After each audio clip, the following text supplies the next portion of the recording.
Saudara-saudara, mari kita bicara tentang sesuatu yang sering dianggap kotor. Namun sebenarnya adalah salah satu bentuk kecerdasan tertinggi manusia, menipu. Kita terbiasa diajarkan sejak kecil bahwa menipu adalah dosa, bahwa kebenaran harus selalu dipegang. Namun mari kita renungkan sejenak. Bukankah setiap manusia setiap hari hidup dari hasil tipuannya sendiri? Kita menenangkan diri dengan keyakinan bahwa semuanya akan baik-baik saja, padahal tidak. Kita berkata, "Aku kuat," padahal sedang rapuh. Dan justru dari kebohongan kecil itu, kita mendapatkan kekuatan untuk bertahan. Menipu pada dasarnya adalah aktivitas kreatif.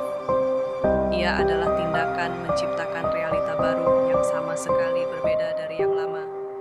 Seperti seorang seniman yang diam-diam menukar lukisan di galeri dengan karyanya sendiri, penipu sejati bukan perusak realita, ia adalah pencipta versi baru. Ia membangun dunia alternatif yang, meski palsu, seringkali lebih indah dan lebih bisa ditanggung daripada kebenaran yang dingin. Menipu juga merupakan penyemangat hidup. Saat kita merasa jelek, bodoh, atau gagal, kita menipu diri sendiri dengan mengatakan bahwa kita hebat, kita mampu, kita pantas. Dan anehnya, kebohongan itu justru bisa mengubah diri kita menjadi lebih baik. Dari dusta kecil itu lahir motivasi, dari ilusi lahir perubahan. Selain itu, menipu adalah seni mengarahkan suasana. Dalam situasi canggung, saat perdebatan memanas atau emosi meluap, kita bisa menipu dengan berpura-pura bahwa semuanya baik-baik saja, dan seketika suasana mereda. Sebuah kebohongan kecil dapat menjadi pelumas sosial yang menjaga harmoni di antara ego-ego besar. Namun yang paling penting, semakin kita dewasa, semakin kita harus mahir menipu.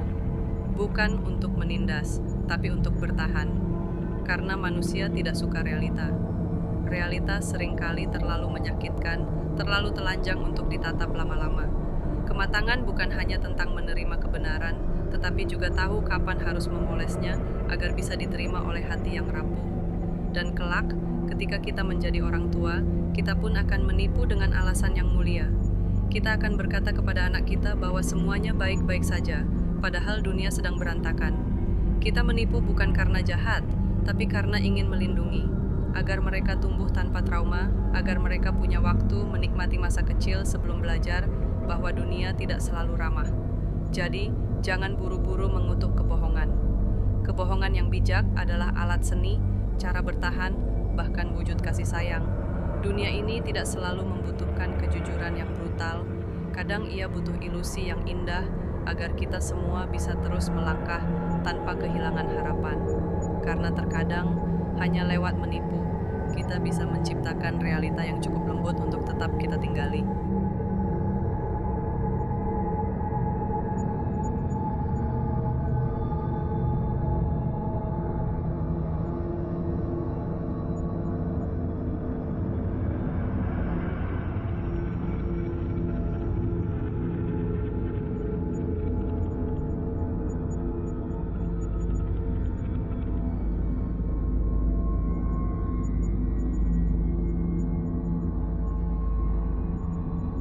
Berikut beberapa fakta tentang menipu atau berbohong. 1. Otak manusia memang dirancang untuk membohongi. Penelitian menunjukkan bahwa menipu mengaktifkan area otak yang sama dengan kreativitas, khususnya prefrontal cortex.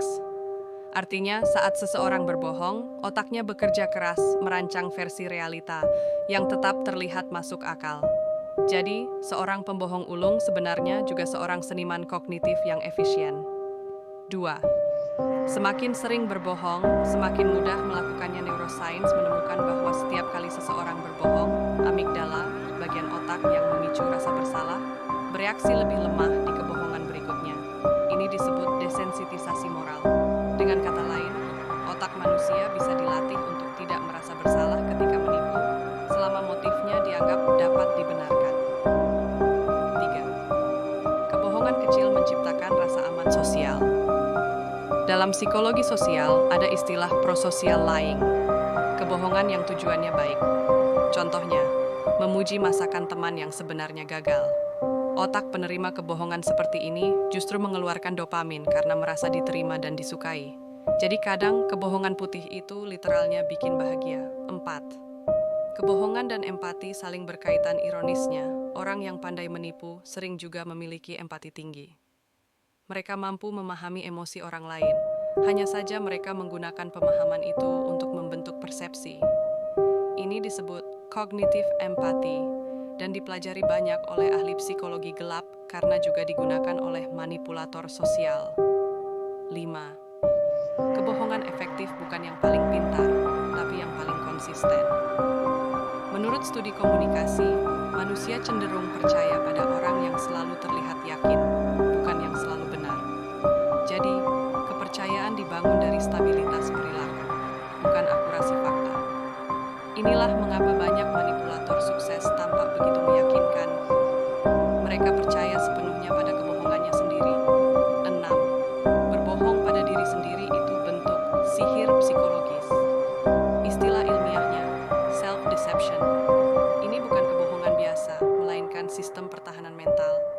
Manusia menipu diri agar tidak tenggelam dalam kecemasan eksistensial. Contohnya, aku istimewa, aku masih muda, aku bisa berubah. Semua itu ilusi yang menjaga kita tetap berfungsi dalam realita yang kejam.